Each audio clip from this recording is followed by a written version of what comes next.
What is up? Welcome back to another video. Today it is Monday, and as you can tell, back home, all good stuff there. I am a little ill at the moment, so I apologize if some of the news is not as insightful, but I'm going to keep it a little bit brief because talking hurts and I'm very tired. Of course, shout out to the members whose lovely names are listed all around me here. Remember, if you join the channel, get access to exclusive content, early access to other content, and the special shout out once a week. Appreciate that support very much from all the members. If you can't join, completely fine. Just like the video if you enjoy it. Subscribe to the channel. Appreciate that support as well. It means a lot. Helps me buy cough drops and stuff like that. So let's get into the news. There's quite a bit today. First off, I want to offer a small apology for last week. I think I had the date wrong. I don't know if anyone else noticed that, but I noticed it after I uploaded it, so apologies there. Now, I have an inside source from somebody, and I don't know how much of this I can actually disclose, but there's an update on the Lucky color film distribution. This is kind of semi-contingent on tariffs and things of that nature, which we have a slight update on that. They're hoping to ship out the color film in July, and then it should be in stock in August, so kind of late summer time, which is pretty exciting stuff.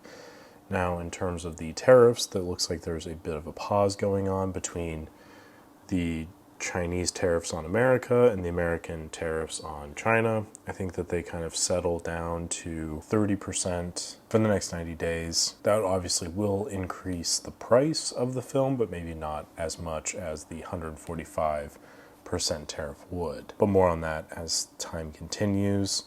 Again, the Lucky news is from a source directly, so I don't have an article to point to on that. That was just a supplier or a distributor reached out to me with that news, which I'm very grateful for. Remember, if you have any news, feel free to reach out. I appreciate hearing from you. The next bit of news is new color film maybe, but probably not. Optic Old School, I believe it's a German company. They teased a few days ago new color 200 film in 120. I'm skeptical that this is indeed new color film. 200 speed films, that kind of limits the options that it could be. It could be that it's part of the Wolfen NC200 that's potentially coming out. This is just the 120 variation. Wolfen is also a German company. Innoviscoat, also German, so it would make sense that there's some connections there. I did reach out for comment. They did not get back to me, but my assumption is it's some kind of Innoviscoat color 200 film. If there's a lot of halation, then it's like an old cine film, but it just seems more likely that it's probably the Innoviscoat element, which is a bit of a bummer because it's not like a new product, it's just a slight variation of a product that already exists.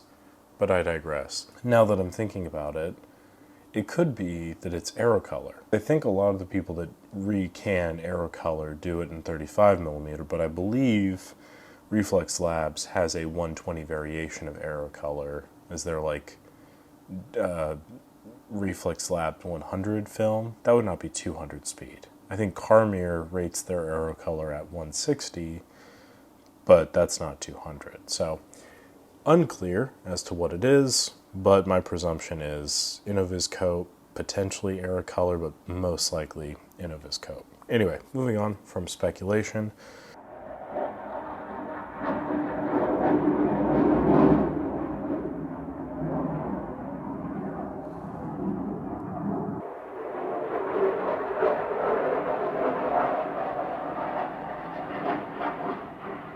I think that was obviously a couple of jets there, but anyway. So this topic is something I've been hesitating to talk about for a while because truthfully, it's not my cup of tea. It has gotten to a point where I feel like it's worth kind of mentioning in the hopes to maybe save you on some money. And that is the Yashica. Yashica, as you may know, has been around for a very long time. They've made some really good cameras, and they're kind of leveraging that name into the cheap schlop that they're putting out currently. Now, as far as I understand, kind of the same thing with Minolta, where some guy bought the Minolta brand in order to sell cheap consumer-grade digital cameras. Somebody did that with Yashica. They have a few cameras out there, the City 100, cheap plastic point and shoot kind of things. They're releasing this Yashica FX-D, which is, they put it on Kickstarter. It's launching soon, so it's not out officially, but it looks like, yeah, it doesn't look good. They've compared it to their FX3 product, which is, I guess, they both kind of look like cameras. It has the area in which you can look through, like presumably if it was some kind of like Fuji XT something or another that has the electronic viewfinder for you to look through, but it does not have that. And it conveniently doesn't really show you the back of the camera in the Kickstarter at all. It's just the front, because the front looks the best.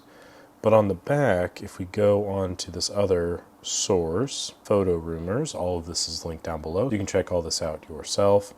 But the back, it just has a little FX-D digital camera placard where the eyepiece should be. I don't know if it says anything on here about like what it's going to be priced at and stuff, but the specs of it are not good.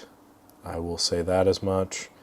And I think if I had to guess, it probably weighs somewhere between 0 pounds and a feather. It has that like light, cheap quality to it. I'd imagine the optics are very dim, and it has what I'm assuming is some kind of like fixed advance lever on there. Obviously you don't need to advance it because it's a digital camera, which really begs the question of why is it there, which goes back to the point of this is kind of a scammy thing in which they can just kind of make money based off of the brand name. So in the hopes to help you from wasting money, this is something I'd probably avoid. I'm curious to see where it goes, though. I'm curious to see if people get their hands on it. Like, no, it's actually really good. I really doubt that. Yashica also produced a camera many years ago on Kickstarter that had like the little film cartridges you can put in there, which was horrible. We have another update from Light Lens Lab, but this is not about their film emulsion. This is about a new lens that they're working on. It's the 50mm f1.5 Z21 lens. We talked about this a while ago. They are planning to continue production through summer of 2025, which is pretty exciting. We got a lot of pictures of the building components of it, which is pretty cool as well. I encourage you to check that out and give it a look-see. I think you find some pretty interesting information there. And then we have Kodak. Kodak has a press release for their 2025 selection of films and cans. 24 productions were shot on motion picture, which is very exciting.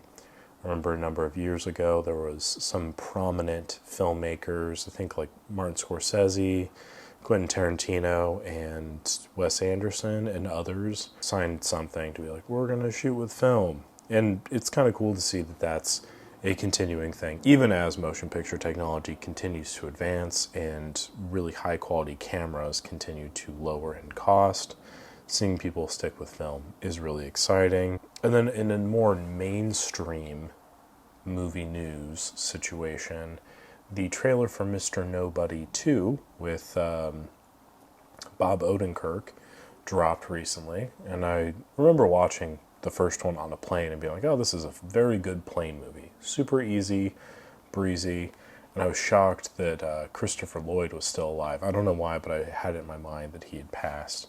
So I was very shocked when he was in the trailer for the second one, because again, I had it in my mind, I thought he had passed. Towards the end of the trailer, I'll put a clip of it here, where the wife takes a picture with a Kodak H35N, and I know it's the H35N because it has the glossy exterior, so that's where my brain was at, but I thought that was kind of cool, I guess. Just film's back. We're shooting on film again.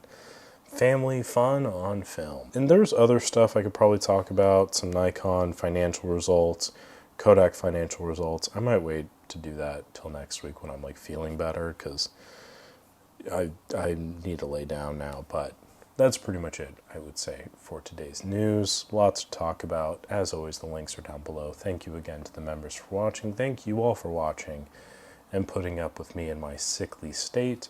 Remember to subscribe to the channel, like the video. The more support I get means the better the... Wait. Something about not having to do these things when I'm sick means I can take a break. And I'm hoping to get some more videos put out this week, so be sure to stay tuned for all that. Thank you again. I'll catch you on the next one.